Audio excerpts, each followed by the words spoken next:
By the way, I've been here 15 minutes, but I can tell you right now, you have a great team, bro. I'm very happy for you. It's a very cool place. Yeah, we're a family here. Yeah, it's a pleasure to be here. Thank you.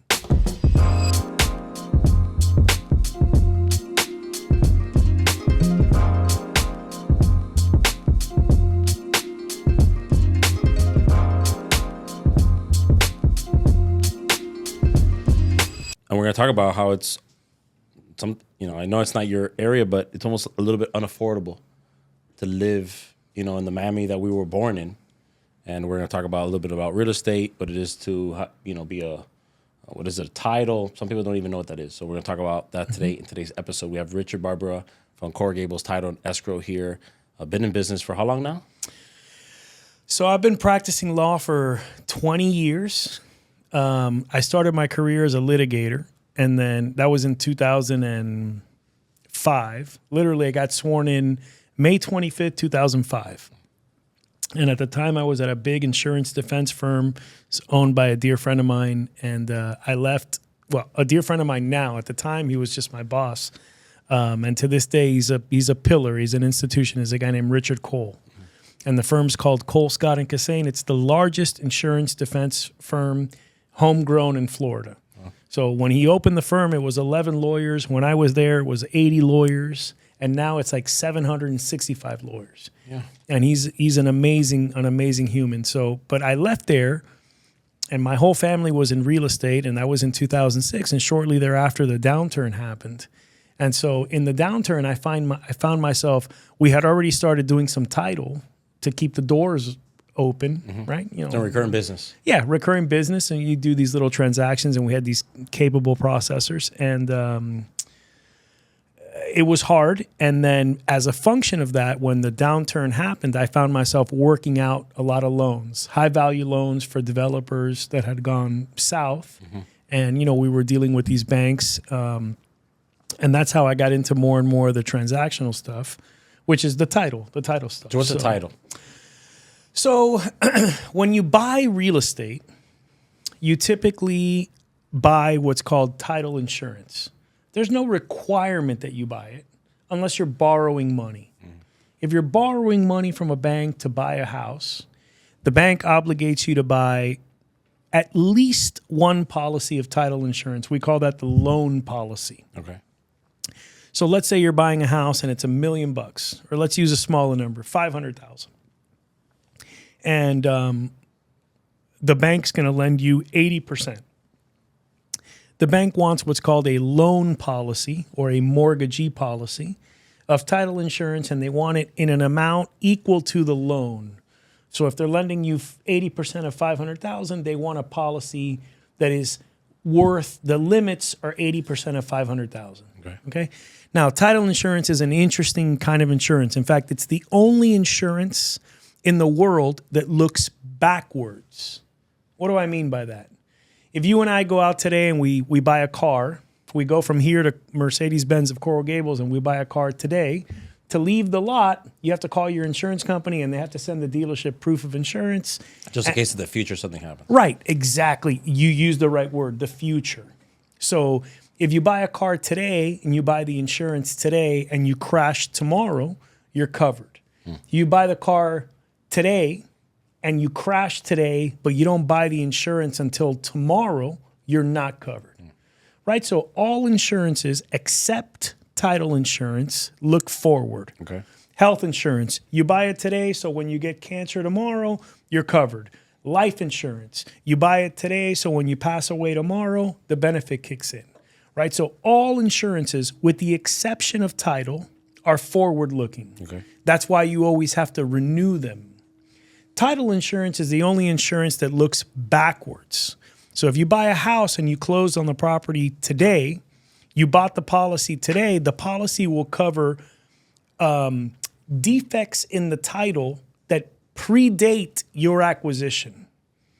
Okay? So you buy the house today, you hire a guy to put a new roof on the house tomorrow, you don't pay the guy, he liens the property, you are not covered. Okay? The insurance is to cover mistakes that a guy like me would make, the title agent. So literally today, I got an email from a guy that I work with, we represent the same lender. Okay, he's a hard money guy. And he says, hey, you guys closed this loan, or you did the loan docs for this loan. There's this mortgage, it's not paid. And when I look back at the title commitment that the closing agent for the borrower prepared, it wasn't on there. So I say, hey, it wasn't on the commitment. We wouldn't have seen it. Yeah, you know. So that's a mistake that underwriter made, that title insurer made. So for that, there will be coverage, right? Because that was a defect on the title that existed prior to the lender's issuance of the loan. So for that, you're going to have coverage. It's a backwards looking issue. Okay. If it were something forward-looking, post-closing, there would not be coverage. Got it. So title insurance is something you buy typically at acquisition. Ordinarily, you buy if you borrow money. But you're not in insurance, no? We are. You are in insurance. Interestingly enough, so every title agent, every title company, A1A Title, Coral Gables Title and Escrow, you know, what's the big one in Miami? Coral Gables Title and Escrow. Coral Gables Title and Escrow, a New World Title, for example. Okay. We are all agents of insurance underwriters, not unlike you see State Farm. You're driving down the road and you see Luis Alvarez, State Farm. Right. He's an agent of State Farm. If you walk into his office, he'll sell you health, auto, life, you know, homeowners insurance, and the underwriter is State Farm. Mm-hmm. You're buying a policy issued by State Farm. So do you need to be a lawyer to do what you're doing? You do not. Okay, so you went to school for no reason. On the title insurance side, it's true that you don't have to be a lawyer to be a title agent. Okay. Now, the requirements for lawyer title agents versus non-lawyer title agents are different. So, for example, as a lawyer, I don't have to submit monthly reconciliations, let's say, to the state of Florida or to the insurance underwriter. Okay. As a title agent, you need additional things. You need bonds and you need sureties and you need things because, the notion is if you're a lawyer, you can be trusted a little more than the non-lawyer. That's what it is. Everybody trusts a lawyer. Right. Well, I almost said the liar. Right, the liar. Well, we're often called that. So that's what I heard. No, you don't have to be a lawyer to be a closing agent, but do you miss being an actual attorney? I do plenty of actual attorney stuff. So tell me some stuff that you do on the attorney side, and then we're going to talk about some of the content that you do on Instagram. Yeah, sure. So like I said, I started my career as a litigator. The reason why I have a title company, it's actually a great story, is for many years I did all my title insurance work through my law firm. So much like a Greenberg Traurig, for example, they do plenty of title work. Okay, and in fact, most big law firms do. So they offer that service. Okay. The problem is if you're a law firm, you can't have non-lawyer partners. Okay, so early on in my career, I was representing a guy. His name is unimportant, but he had a lot of gas station litigation. Okay, so these guys were gas station developers. They'd buy land. There was a money guy. The money guy would acquire the land. Then the money guy would produce a loan. The operator guy would build a gas station, and then they'd turn around and they'd sell these gas stations to what is a politically incorrect term, but a patel. And so that was the business model. These guys would develop these stations and sell it to a patel. Indian guys love gas stations. It's a stereotype, but they do. Mm-hmm. And then in the downturn, you couldn't sell these stations on the West Coast. They were overbuilt. You know, the downturn was affecting value, et cetera. And so this guy ended up getting into some trouble with these Indian buyers. Uh-huh. And he's referred to me by a friend of mine. A guy comes into my office. He looked like Popeye. Literally like a Popeye. That guy was ripped. Had this big chin. You know, and he says, hey, I'm going to be a great client for you. Look, I got all these lawsuits. And at the time, I was a litigator. I'm like, oh, this is fucking great. I was starving. Are we allowed to curse? Yeah, you can do whatever you want. Okay, good. So I'm like, because I'm like a drunken sailor. So I was like, especially with the directo. So I'm like, no, so the guy hires me, and I'll never forget, before he leaves, he says, one day you're going to meet my partner. And I said, okay. And I said, who's your partner? He says, there's a guy named Rodney Barreto. And I said, okay, great. And he leaves. This was in 2010. Okay. Then in 2012, by then, this gentleman and I had become like friendly. Okay. And it was a lot of work and all that. It's the 4th of July, 2012. I'm knee deep in water. Okay. And I was going to say balls deep, but I was really knee deep in water at the sandbar. And this guy's pounding me. And he's like, hey, I need you to read this right now, today, blah, blah. And I call him. I said, Fulano, it's the 4th of July. Whoever is busting your chops, you tell them that I say, this is un-American. It is un-American to bust chops on the 4th. I go, no, I need you to read it today, blah, blah, blah. So I read this document. We're never going to sign it. I say, hey, put me in touch with the lawyer right now. We're never going to sign it. I call the guy, and it's my current boss's or my current partner's lawyer at the time. And, you know, he says, he's a very old lawyer, old-fashioned. Oh, I'm so glad to hear from you because, you know, your client needs counsel. And I go, listen. It's Saturday. I'm at the sandbar. I'm tasting salt water. We're not dealing with this today. On Monday, I'll call you. And so we spent months negotiating these people's separation. And after the separation, Rodney calls me 3 days later. My receptionist buzzes me and she says, Rich, it's Rodney Barreto. And by then I knew who he was. So, like, me entran temblore. Yeah, you're like, you know, because I was like, oh, fuck. He's calling me. I'm like, I pissed him off somehow. And I pick up and I said, sir, how can I help you? And he says, Rich, it's Rodney Barreto. I said, all right, sir. What can I do for you? He goes, I just want you to know I got screwed on this deal. And I said, really? And he says, yeah, but you know what? It's never going to happen to me again. You want to know why? And I said, why is that? And he says, because you're going to work for me now. Wow. And I said,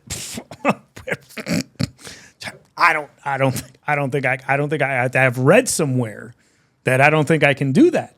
And he goes, no, you can do that because your fucking client Fulanito's going to call you right now and tell you he's okay with it. Clacata, he hangs up the phone on me. I said, okay. 3 seconds later, my client's calling me. He goes, hey, I need you to do this. This is going to be good for me because he's never going to leave me alone. And I'm like, hey, man, you guys are crazy. So I wrote up this crazy conflict waiver. And so I started doing work for this guy. Okay. And so, and to give you an idea of who this person is, you know, my partner, my boss, really, I call him boss. He's my boss. His name's Rodney Barreto, and he's the chairman of the Florida Fish and Wildlife Commission, appointed by 3 governors, okay? Bush, Charlie Crist, and Ron DeSantis. He's the chairman of the Super Bowl. The only human who's chaired 3 Super Bowls. So every time we get a Super Bowl in Miami, Rodney chairs a Super Bowl. Wow. Okay? He's the chairman of FIFA now. So bringing FIFA, he's in charge of FIFA. He's got a big governmental consulting firm. They represent the Dolphins, Airbnb, Uber, Microsoft, you name it. So I started doing his work little by little. And he knows I like to play golf. And in 2014, he calls me. He says, hey, Rich, do you want to go to the Masters? Wow. And I said, am I getting punked? And he says, I don't know what that means. And I'm like, never mind, sir. Are you serious? And he says, yeah, I'm serious. I go, how do we do that? He goes, I'm going to pick you up. We're going to get in my plane and we're going to fly away. I said, okay. So I call my wife. I say, baby, Rodney says we're going to the Masters. She goes, okay, baby, go, pack your bag, blah, blah, blah. So the minute we get on the plane, he says, Rich, I got an idea. Did you take your wife? No, you kidding me? No, it was all business. You almost said kidding me. No. He's not, crazy? No, he's not. That's not Rodney. Okay. So we get on the plane. The minute we get on the plane, he says, Rich, I got an idea. Your mouth, my money, my contacts, we can do great things. Know what I mean? We get out there, we do projects, we do visions, start making real money, stop kissing ass, all these things. And it's 2014. I look at him, I said, sir, I love you to death, but are you crazy?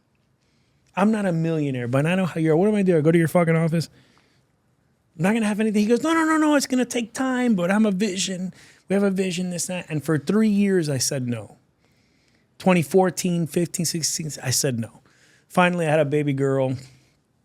I was way out of shape, kind of like now. And I realized I needed to make a change. And so one day I go to his office. I say, hey, are you serious about this? He says, yeah. He goes, write up a proposal Come back, tell me what you want to do. I said, all right. I go home, I talk to my wife. We write up this proposal. We thought it was the best. I realized I fucked up quick because he agreed right away. Yeah, okay. I'm like, oh shit, I take it back. And I like, so, he agreed too fast. yeah. He was like, oh, this is great. When can you start? And so that was in 2017. And so that was the birth of Coral Gables Title and Escrow. See, it's a roundabout way to get, but if you listen, there's a point, right? And so that's how that started because...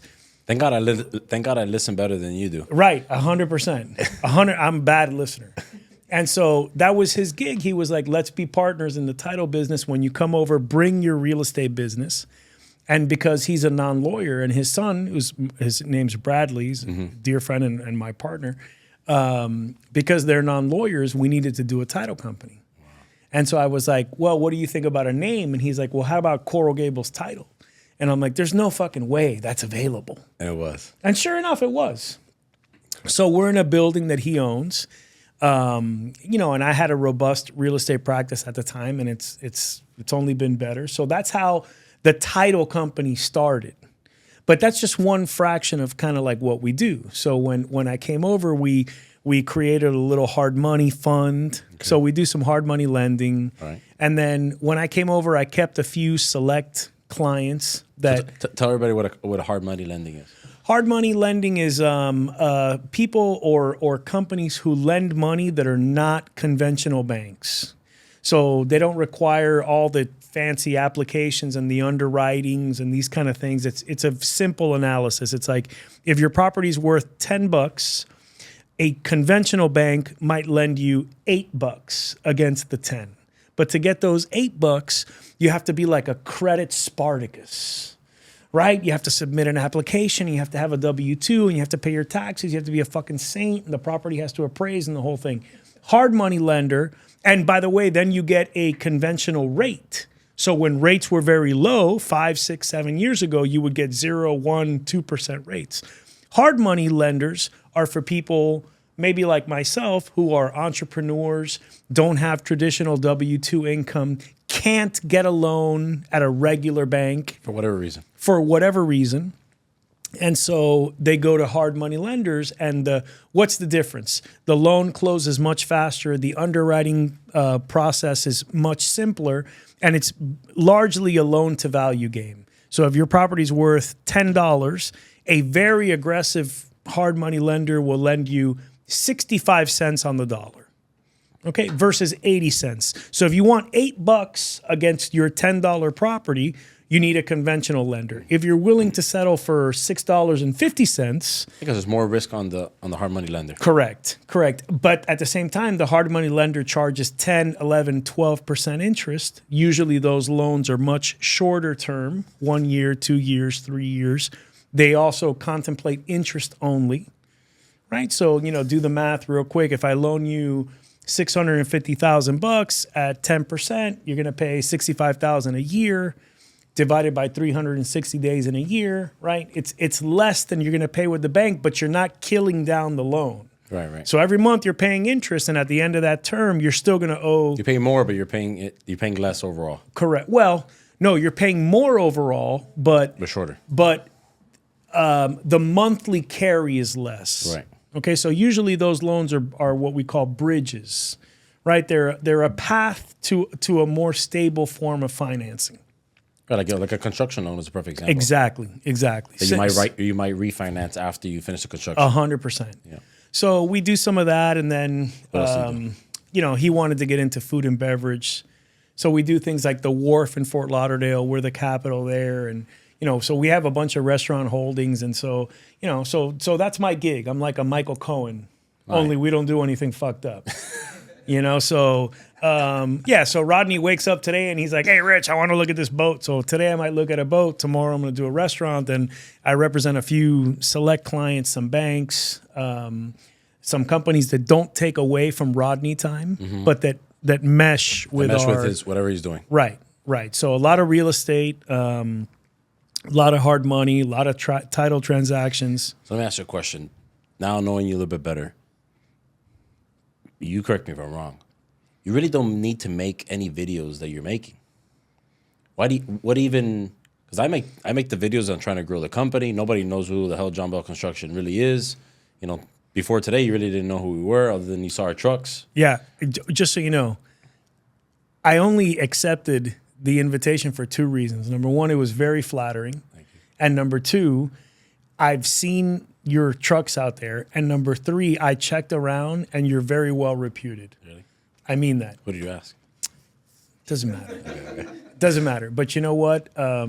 This is a tough business to have a good reputation. Well, we appreciate it. So what made you I'm make? very happy for you. We're happy that you're here, and I when we saw your, it's hard to listen. You know spring chicken, okay? Right, that's right. And it's hard for me at 35 to even do this podcast. You know, you're 47, right? Mm-hmm. To go in front of us, you know, to say, hey, you know, we should do this. We should do a video. We should film content. We should talk about these things. What made you want to do that? So and to keep doing it, because you're very, very consistent in your content. yeah, so you know, man, you either have to adapt or die. And so we live in a world that's very much about this kind of content, and the repetition, the consistency is what matters. I don't think that we do the best content in the world. We certainly don't do the best editing, but we do it consistently and we do it genuinely. Mm-hmm. And so I think people respond to content that they can detect is genuine. So sometimes I say things that are unpopular and I get ripped for it. Okay, because in the comments. In the comments, in the comments, Yeah. because I'm a little kind of sarcastic and I insinuate kind of what I think about an issue, which can be unpopular. But to answer your question, I have a dear friend that's in the podcast launch business. By the way, the videos are not really his business, but I've known the guy since high school, and years ago, he was in a tough spot. And he came to see me one day and he said, hey, man, you know, I'm in a tough spot, but I think you'd be great to do some of these videos. Would you be willing to try it out? And frankly, I looked at him and I said, I want you to know this is the dumbest thing I've ever heard of. Nobody goes to the fucking internet to find a lawyer. Mm-hmm. Okay? I did. And he looked at me and he's like, you're a moron. Yes, people do, blah, blah, blah. And frankly, I took his word for it. And so he made me do this first video. You remember the video? I do. And it wasn't even Coral Gables Title and Escrow. It was actually, at the time, I was at my old firm, which was called Alvarez and Barbara, which I had for 12 years. And we do this video. And it was a simple video. It sucked by comparison. You know, like we didn't have any of the rhythm that we have now. And the day after he publishes the video, I get an email from a lawyer I hadn't talked to in a bunch of years. And he said, hey, man, I saw this video. Man, I completely forgot that you did this kind of work. I have a client for you. Oh, man. Which is my next question. Has it helped your business? Oh, fuck yeah, man. And the guy sends me this client. And I remember that I made immediately 25 grand. And I made 25 grand. And of course, you're not going to get rich. But fuck, dude, the cost what he charged me to do the video, I realized that I could pay videos for another 2 years. And so my reward for him, okay, for reaching out and coming when he was struggling and offering me this is I said, hey, man, I'm going to take every penny of this money and I'm going to give it to you so we can keep doing videos. Oh, wow. And and it's to his credit. His name's Sebastian Rusk, by the way. He's got this thing called the Podcast Launch Lab. And we used to pick on him in high school. I mean, I love him to death, but like we had a party at his mom's house and we like destroyed the house. You know, because he was like, how can I be down? Yeah, you know, so he's like, hey, come here. Yeah. He was like, how can I be Yeah. down? He was a little younger than me, but We had hey, one of but- those, and the kid's still grounded. Yeah, but he's a great human. And so because of him, he keeps after me every week. He'll text me. He's like, when are you going to be in the office? Let's film this and that. And so we come and we struggle and we find a topic, you know, and we... Who and thinks we- about the topics? It depends. Sometimes I ask my assistant. I'm very blessed. I have this team that I've had with me for, imagine, I've been practicing law 20 years. My primary assistant, who's like my right arm, has been with me 17 years. If she tries to leave, I'll kill her.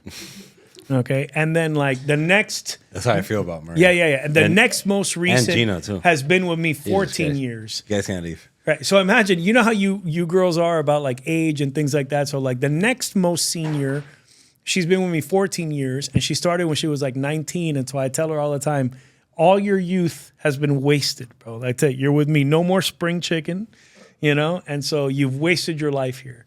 But I'm very blessed with these people. And so sometimes I ask them, you know, what we have going on in a particular file, and that'll form the topic. So the things are relevant. Yeah, things that we're dealing with on a daily basis. The video that I love the most is the video that you talk about, you know, inconveniencing Everyone, during the actual closing, because it happens all the time. all the time. I've only bought like 4 or 5 properties, and every single time the other side has some sort of, I don't know, they're out of town or there's Yeah. an issue with the signing. They want to move the date. Yeah. And I didn't even put the date. I bought it. I never sold it.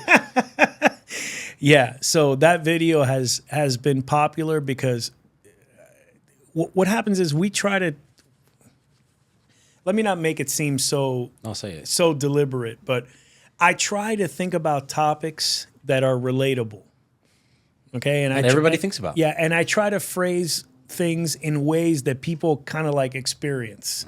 And so it's like, you know, man, it's very frustrating. It's like your seller's fucking traveling. Well, you know, that's your fucking problem. Yeah. Like, figure it out.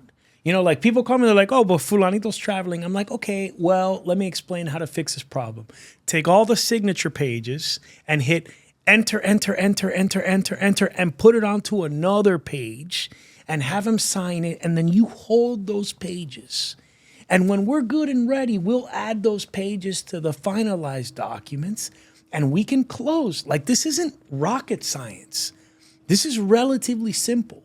So this notion that people have that they're like, no, I'm traveling and don't sit aside, but carajo, everybody has to figure something out because I'm traveling. No, man. You know, it's like we made a commitment. This is the United States. Okay. We have a contract. This is a rule of law type place. All right. So, you know, I tell people all the time, I was teaching a class today to new agents, and I tell them all the time that there's 3 rules, in my view, that will help you in this business, especially construction or real estate sales or title transactions. There's 3 painfully simple rules that I think help in every aspect. Number 1, you have to be prepared. Okay? You have to be prepared. Number 2, don't cut corners. Miami is the corner cutting capital of the universe. I can't tell you how many times I've had agents sit down at my desk and tell me, bro, Rich, bro. And they do talk like that because it's Miami. Bro, Rich, bro, dale. Bro, I'll send you all my files, and when it closes, you give me $125. And I'm like, listen, bro, I wouldn't give you $125 per file, not even if the world were flooded with piss. And all the houses you're selling are on hilltops. You want to know why? Because I don't want to go to jail. And that's illegal. I have this disease called a conscience. So I'm not going to do that. Okay? So don't cut corners. And number 3, don't make promises you can't keep. Okay? So when you sign a contract, you're making a shitload of promises. You're saying the closing date, on April 27th, I'm going to be available to close. Don't promise that you're going to be available to close just to tell me on April 11th, by the way, it's spring break. It's spring break, te cagaste. Yeah, you picked the What date. do you want me to tell you, bro? I mean, we agreed to close on the 27th. So, Do you like it, Rich? Do you like doing the videos more than you thought? Or do you even like doing the videos? Because you do the videos in the same ivy wall, you know. yeah, it's right outside my Are office. you ever going to change the background? That building, you know, it's Ojalá funny. que no se puede. The Do plans you, don't. what do you think? Do you want me to change it? No. No? It's kind of like your thing. By the way, you know what's fucked up about that building? Uh-huh. That building is owned by Rodney. Hopefully the ivy doesn't die. If not, nobody's going to know where you're at. Bro, I got the best story for you. Uh-huh. Rodney's assistant, he has this one main assistant. Her name's Bertha. It's fucked up, I know. Pobrecita. I love her to death, but her name's Bertha. In real life, de pinga. And she says, you imagine? Bro, Bertha. It's tough. It's tough. It's a tough one. And she calls me the other day. She goes, hey, we're trying to get the building recertified. The ivy is Has to go. fucking up the fascia of the building. Yeah, that's a problem. And I'm like, that's a problem because the boss likes the ivy. And she goes, yeah, I need you to explain to the boss we got to get rid of the ivy. I'm like, why me, bro? She's like, no, it's your job. So sure enough, I go to the boss. He's like, Rich, do I got to get rid of the ivy? I said, sir, we got to get rid of the ivy. He's like, why is that? I'm like, well, sir, because if not, we can't get the 40-year recertification. Can't get the recertificate, can't get insurance. We're to be screwed. So the ivy has since been ripped down. You're kidding me, man. No, it's a disaster. So the next We're video, not gonna notice we're not gonna recognize the video. you'll see the wall. So also you have that was the last one you posted was the last one with the Might ivy. be the last one with the ivy. So Coño, I rest might in find peace. now that I know it's important to you. No, you got to grow it back immediately. I will find. You need to fertilize he wanted it. to know. Agua He todos los says. días. He says. Get Bertha He to says. échale How, agua." how do I put the ivy back? I said, sir, we got to put the. There's like a thing. It's No, like but a don't put- chicken wire. Yes. You Right. do I'm like, the mesh. Yeah, We got to put the mesh. Put the ivy back on. But yes, do I like doing the videos? What I like about the videos. Hold on. You know the issue with the video is it's about the thing you talked about at the beginning. It's consistency. Yeah. There's no consistency in this city. No. Even with this podcast, it's very difficult to continue. We're on episode, I think, 48 or 49 right now. It's hard to. By the way, I'm happy to get you a bunch of cool guests. Coño, we need it right now. So it's hard to find good guests and to keep it consistent. No, I'm happy to bring you Rodney, Coño, which would be a killer guest. evil. You will learn, like, You got to be back. You got to be back there with Maria. And no, Gina, I will. I'll bring him. with your tequila. No, but I'll tell you what. What I really And love, Bertha. what I really love about the videos, and I appreciate my friend Sebastian for this, is the opportunity to meet people like you.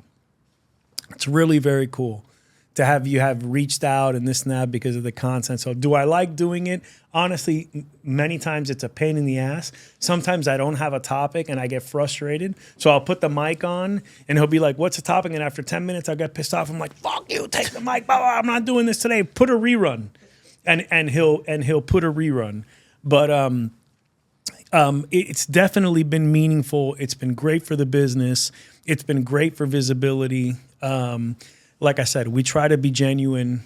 And that's how you have a voice for radio. So it's good. Do I? Yeah, you have a great. That's the first I've heard of it. Yeah, you have a good voice for radio I and a face appreciate for it. radio Thank you. too. But, Right. Thank God. That's why it's. That's. By the way, this is. I see cameras. No, this is everybody's gonna see your beautiful head. They're being good. I I hadn't even shaved my head. My wife was like, "You're going on a podcast. I didn't shave your head." I'm like, "Thanks, baby. I appreciate it. Don't worry. I'll appear gray No, you look good. You can't even see it with the. with the massive earpieces." You're talking about your team. Obviously, our team here is everything. I don't know what I would do without them. Did Maria leave? No. I was gonna say. Because I was about to talk good about her. What does your team mean to you? Because people see Richard Barbaro, they see him, they see Corey Gable's title and escrow, but it's to that 2 or 3 weeks leading up to the event, and it's not just you.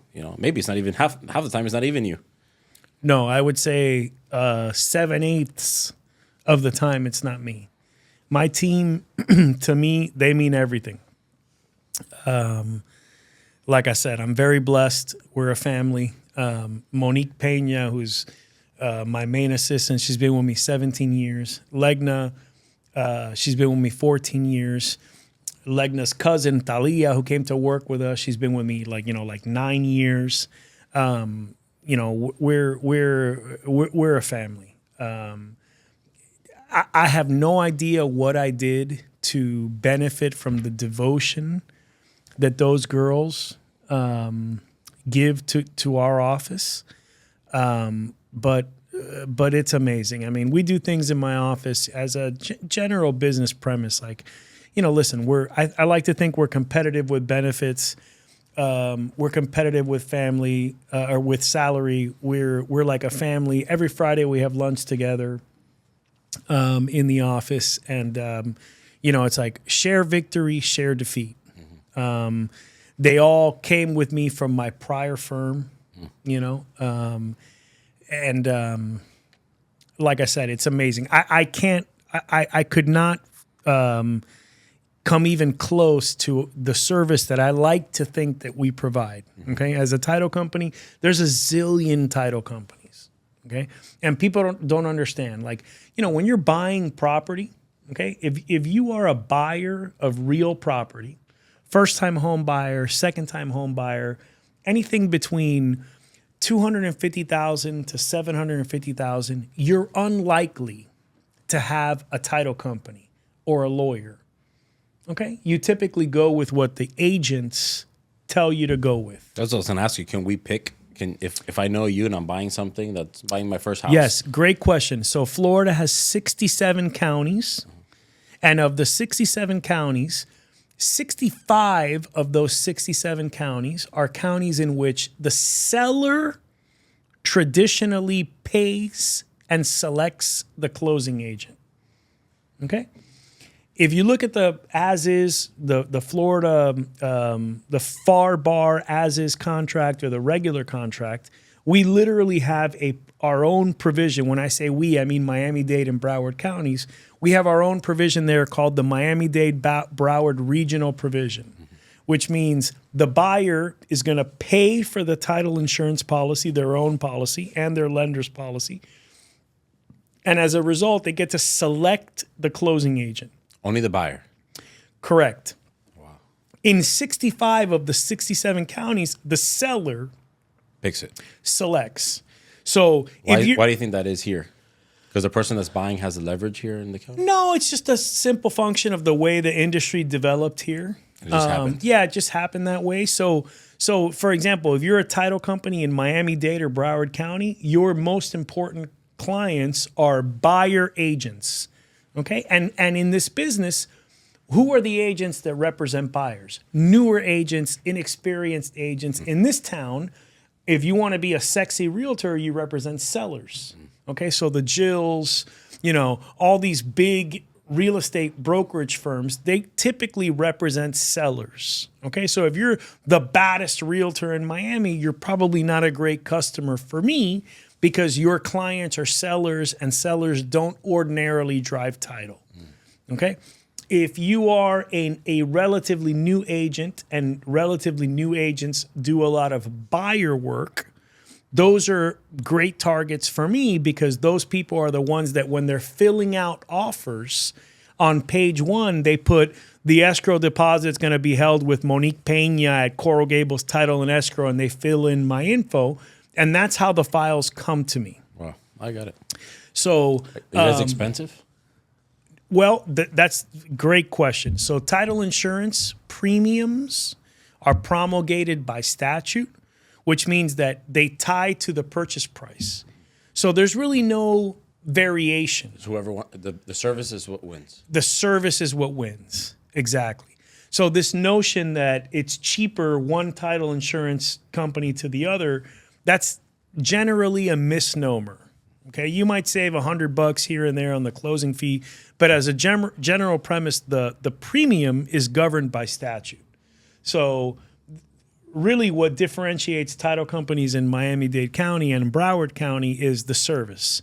And that's where I'm very blessed to say that your team is everything. Man, these girls, everybody has Monique Sell. Don't cry. Yeah. No, it's amazing, dude. Okay. They work at 2 a.m. They'll go anywhere. I mean, again, I'm very blessed. So being somebody that's gone, because you've gone through, I don't know, you went through the 07, 08 crash. You went through COVID. You've probably gone through even more than that. How have you seen this market that we're in compared to other markets? You kind of do you feel like you're kind of immune to it and you kind of just react to it? No, man. I think if you ever get to the point that you feel you're immune, you're about to suffer death. You always got to stay aware and that was strong. Yeah, you always got to be aware and you got to be ready to adapt. I do believe that 20 years in the business and 20 years of trying to do the right thing. I'm not saying we're perfect. In fact, perfection is reserved, for God only. Okay, but we try very hard and we're very responsive. And that's what makes us, I think, successful. Okay. We always respond Saturday, Sunday, 10 o'clock, 2 o'clock, AM, PM. It doesn't matter. Okay. We're never out of touch. And, you have to be adaptable. And so this market is challenging in different ways. In the downturn and in the couple years after, it was very difficult to get anything done because values weren't there. In the COVID market, we personally had the best years of my career. Okay, because everybody wanted to be down here. The free state of Florida, we didn't have as many restrictions on business. New York, California, everybody came down. And after being in the business for a long time, there's just a certain amount of work that continues to come to you. Yeah. So when markets are strong down here, everybody becomes a developer, as I'm sure you know. Everybody gets into construction. Everybody's a GC. Everybody's getting into renovations.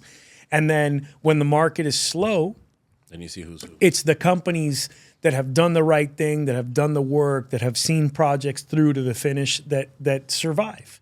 And so I like to think that after 20 years doing this, it's not 20 years of Coral Gables Title and Escrow, but it's 20 years of Richard Barbara doing title with Monique and with Legna and with these people. So it doesn't matter what you call the company.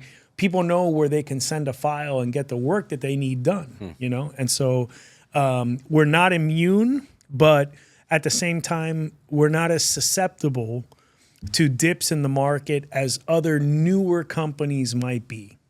Okay, so today's market is a far more sustainable market than it was in 2022. That market was just unsustainable. This notion that you'd put a property on the house for sale and it's like the seller had 50 choices on day 2. Other people were lining up outside the Right. house. No. And they'd pick the guy that was like, no, this guy's going to give me 20 grand over asking Cash. with no appraisal contingency. Unmarked Cash. bills. Yeah. And he's going to pay car washes for 2 years and he's going to give me his Netflix account. It's like that was not. He's going to leave it logged in. Right. It wasn't sustainable. So you don't see that anymore. No. You look a little bit like Joe Rogan, by the way. Do I? Yeah, after 4 or 5 glasses of wine, That's kind of. I'll take that as a compliment because Joe Rogan's a bigger guy, and yeah, give him Joe Rogan. Joe Rogan he's incredibly popular. So no, I'll take that. No, A little bit like Dana White, I mean, but anyway. Dana, I saw him recently at Sandwich. Believe it or not, he was at Sandwich here in Coral Gables. Because he just got the key to the city. Yeah. First, what I thought was crazy is that's the first key to the city he's ever gotten. Really? Interesting, huh? Yeah. I thought he would have like Well, more keys. Francis, the mayor, is a dear friend of mine. Yeah. We went to high school together, and we were partners for years. That giggle was like, oh, you remember that night. He was in my office for years. Yeah, it was funny. So that's how like you said, no more spring chicken. Because meanwhile, I'm here closing deals, but my friends are mayors and bank presidents and shit like that. So I don't know. The Porsche is pretty nice. The do you think it's a good time for a first-time home buyer to buy a house? I always think it's a good time for a first-time home buyer to buy a house. It's like, you Superman fan? Yeah. I'm a diehard Superman fan. So there was a Superman Returns. Did you see that? No, don't talk about. I was just being nice. Oh no, so you're not a Superman fan? No, I was just making So conversation. Superman Returns is a Brandon Routh was the Superman. Okay. And Kevin Spacey was Lex Luthor. And he comes out and he says, land is the best investment. And Lois Lane, who's she's captured. She's on the boat. She's like, well, why is that? She's something about asking a question. And he says, because it's the only thing that they're not making any more of. So they are continuously building new projects and new houses, but land in and of itself is a finite concept. So to me, it's always a good time to buy. What you buy at is the variable. Okay, it is possible to overpay. But that's a market analysis. Because eventually the market will catch up, if not pass you. Not just that, but you might have your wife and she loves this house and there's some reason why, and maybe you pay a little more than you should, but that's your forever home. Mm-hmm. So there's market value, and then there's what people are willing to pay. So for me personally, right now, first-time home buyers, second-time home buyers, I mean, it's like, listen, you say, especially if you're borrowing money, okay? We say you marry the house, you date the rate. Okay, so You can always refinance after. Yeah, so even if you buy right now at a little more, you got to do the math. So if somebody's trying to. So what's a good question that a first-time home buyer should be asking? We'll get to that now, but because the rates right now are kind of high. So if it has a good value, and it has let's say it has a good price, you like it, you're saying don't worry so much about the interest rate because you can always refinance after. That's correct, and in fact, last week I saw the data, and I think that the average rate for mortgages had gone down for like the third week or month in a row. Mm-hmm. And so it's probably hovering about 6.8, 7.2%. The problem is people got used to 0, 1, 2% interest rates for too long. That's unheard of. Okay, if you look, it take a long time to get back there. May never get back there. But if you look at it, we're still at historically low rates. So you're thinking that people should stop, because a lot of people that do that in real estate, they don't really look at the interest rate; they look more at the price. Coño, it's $800,000 in Westchester. When the house was $300,000. You think they should just kind of like forget about that notion and stop thinking about that? Because I feel like that paralyzes them from making the purchase. Yes, because what happens is, so here's the way the math works. Okay, just on hard money. Let's say that you're going to buy a house, and you're going to use hard money. Okay, and so the house today is $500,000. The house you want. And you're going to borrow money at 10%. You're thinking, that's insanely high, 10%. Okay, so $500,000 at 10%, that's $50,000 a year that the loan costs you. Okay, now it's a misnomer to take this number, 50,000, and divide it by 12, the number of months, because that's not usually how banks or hard money lenders finance. They usually finance on what's called a 360-day year. And why do we do that? So that the payment is the same every month. Only big banks use a 30, 31, 28-day year. Okay, so they change the. So if we take this number, 50,000, and we divide it by 360, we find that the money, the 500,000, costs us $138.89 a day. Okay, and when you multiply that times 30, because it's a 360-day year and a 30-day month, the monthly payment is $4,166.67, interest only. Interest only. This is just interest on the $500,000. Okay, at 10%. But what happens with this number is that if you calculate interest only at $500,000 to acquire today, okay, and then you pay that money, let's say for 2 years until you can refinance it at a lower rate, what you spent is this $4166.67, let's call it by 24, okay? And that's going to cost you $100,000. So over the cost of 2 years, you're paying $100,000 in debt service, okay?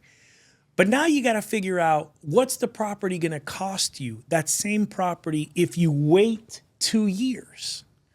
And so given the way properties appreciate in our area over 2 years, 2 years from now, the property might cost you $560, $570. Okay, and at a lower conventional interest rate, assuming they haven't gone down, you'll find that if you do the math, the difference is negligible. Okay, so people have to balance the concept of acquisition cost versus what we call debt service. Okay, and debt service is this concept that is, what does it cost me to service the debt on my property? And this is what banks look at. So debt service includes several numbers. What does my loan cost me?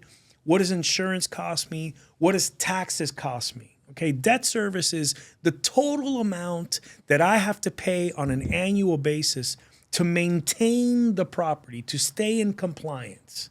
And so when you do the math, you'll find that the debt service is not so far off from like what you might get if you acquire now and then refinance in 2 years.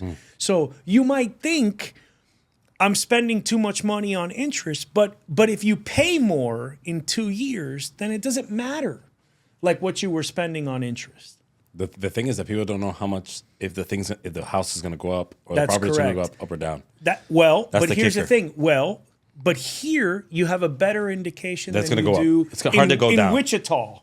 Yeah, right? yeah. I'm not saying it's going to go up, No, but but the it's true. likelihood of it going down It's here, we kind of don't want it to go down. and it's not here. It's not here because you're in a state that has no income tax. If it's going down, you're more than likely you're losing your job. Right. Well, not just that, but think about it. Florida's a state with great weather, no state income tax, right?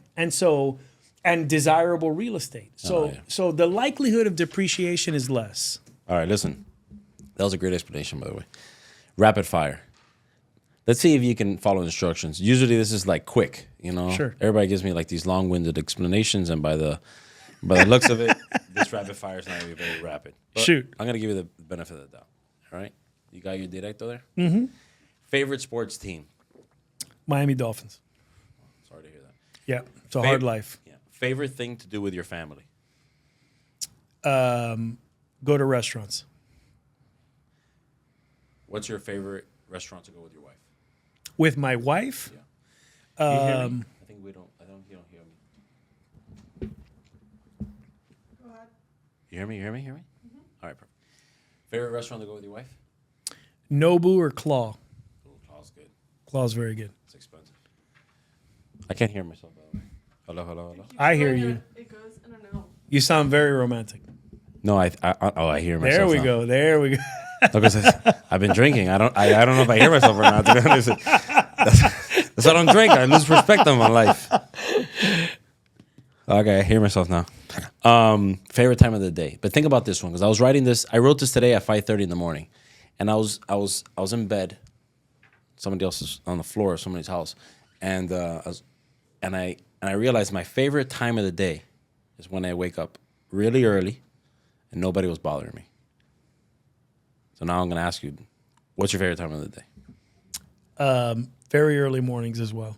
Bullshit. You just said that. 'Cause No, I said swear that. to God. Yeah, right. Best type of real estate to purchase as an investment. Right now in our area, commercial warehouse. Wow. Can you help? If you see one, we're trying to find somewhere to put. We have a lot of storage. We have 10 storages. We pay a lot Pretty of money. penny. We pay a lot of. We pay like $4 or $5 just in storage fees. So if you see a warehouse, but I keep me in mind. Mm-hmm. What's your favorite hobby? Golf. Are you good? No. Okay. No, I love golf. It doesn't love me. All right. What do you love most about your job? Solving people's problems. It's not easy to do, but it's rewarding. But what problems are you solving, though? Well,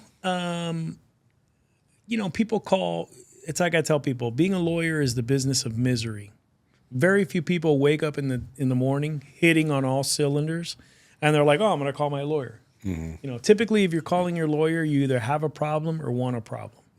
So people's problems sometimes are largely perceived. Sometimes they're very real. But solving people's issues, whether it's financial or marital counseling, they teach you in law school you want to be a lawyer and a counselor.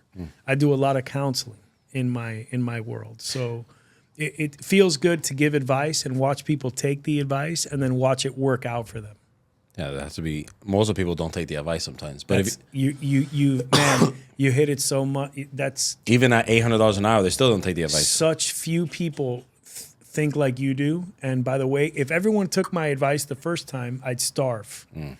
It's precisely because they wipe their ass with my advice and then they get in trouble and they're like, fuck, Rich, you fucking walk on water. I'm like, no, I told you. Yeah.